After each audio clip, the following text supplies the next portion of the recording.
4 track थे, 3 ट्रेनें आपस में जिस तरह से उनकी भिड़ंत हुई उसने कई सवालों को देश के भीतर जन्म दे दिया। 288 लोगों की मौत का गुनहगार कौन है, बार बार पूरा देश ये सवाल पूछ रहा है। इन सब के बीच रेल मंत्री की ओर से आज जरूर कहा गया है, कई अलग अलग तथ्य इसको लेकर सामने आए हैं, लेकिन पूरे मामले की तह तक जाना होगा ताकि दोबारा इस तरह की स्थिति हिंदुस्तान के भीतर किसी भी रेलवे ट्रैक पर नहीं बने। अब अगली रिपोर्ट देखिए।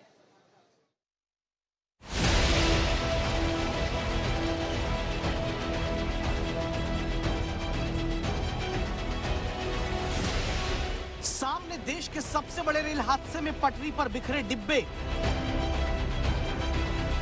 डिब्बों के सामने मीडिया के कैमरे, कैमरे के सामने पश्चिम बंगाल की मुख्यमंत्री ममता बनर्जी और देश के रेल मंत्री अश्विनी वैष्णव, जिनके बीच विवाद इस बात का हो रहा कि कितने यात्रियों ने जान गंवा दी।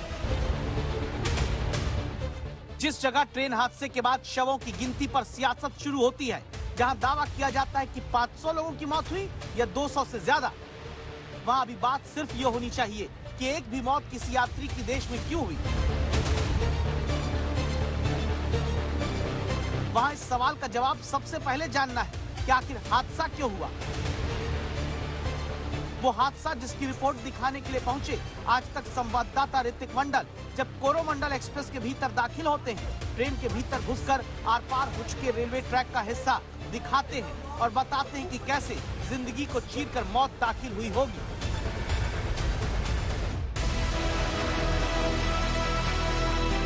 इतने बड़े हादसे का जिम्मेदार कौन? ऐसे हर उस दोषी को न बख्शने का भरोसा प्रधानमंत्री ने देश को दिया जो शाम को बालासोर में हादसे की जगह पहुंचे।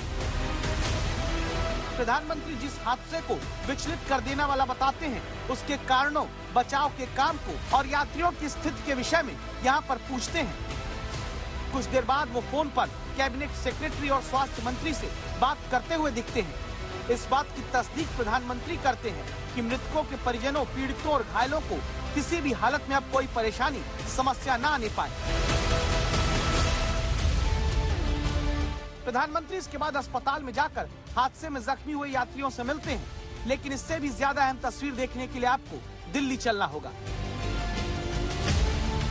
बालासोर आने से पहले प्रधानमंत्री मोदी ओडिशा के रेल हादसे पर एक जानकारी जुटाते हैं। इन तस्वीरों पर गौर करिए। घटना स्थल का रेलवे ट्रैक मैप जो प्रधानमंत्री को दिखाया जाता है, इसी मैप से आपको देश में एक नहीं, दो नहीं, 3 ट्रेन के हादसे की पूरी कहानी पता चलती है कि आखिर हादसा हुआ कैसे। प्रधानमंत्री को जो ट्रैक मैप दिखाया जा रहा, इसमें 4 ट्रैक लाइन दिख रही।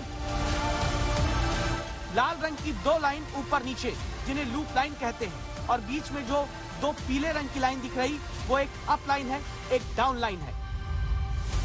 4 लाइन और 3 ट्रेन हादसे का शिकार। हादसा कैसे हुआ, जिसने सबसे ज्यादा कोरोमंडल एक्सप्रेस से चेन्नई जाते हुए आम यात्रियों को प्रभावित किया,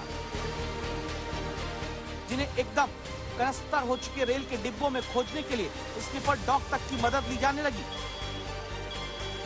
जहां की बोगियां खाली है, आखिरी मंजिल सैकड़ों लोगों की मौत को बनाकर। हादसे की अब तक की जांच रिपोर्ट के बारे में आज तक संवाददाता मिलन शर्मा ने सबसे पहले ये बातें पता की। अब आप पहले इस मैप को समझिए, हादसे की पूरी कहानी देख लेंगे। अप लाइन पर कोरोमंडल एक्सप्रेस को ग्रीन सिग्नल मिला था, जहां लूप लाइन यानी अप लाइन के बगल वाली लाइन पर एक मालगाड़ी खड़ी थी। दावा है कि अप लाइन से चेन्नई जाती कोरोमंडल एक्सप्रेस फुल स्पीड से लूप लाइन में घुस जाती है और लूप लाइन में खड़ी मालगाड़ी को टक्कर मारती है। भीषण टक्कर के बाद कोरोमंडल एक्सप्रेस के 21 डिब्बे पलट जाते हैं और डाउन लाइन पर कुछ डिब्बे गिर जाते हैं। तभी डाउन लाइन पर आती यशवंतपुर हावड़ा सुपरफास्ट एक्सप्रेस ने अपने ट्रैक पर गिरे कोरोमंडल एक्सप्रेस के डिब्बों को टक्कर मारी और इसके भी 2 डिब्बे पटरी से उतर गए। मैप पर समझने के बाद आप इस हादसे की पूरी वजह को एनिमेशन से भी एक बार देखिए।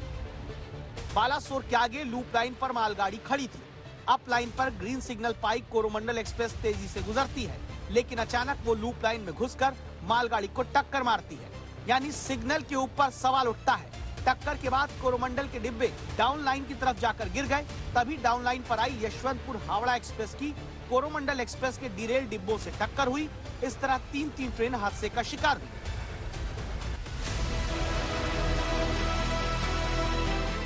अब आपके मन में सवाल होगा, देश में पटरी से ट्रेन के डिब्बे तो पहले भी उतरते रहे, फिर मौत का आंकड़ा इतना ज्यादा इस बार कैसे हुआ?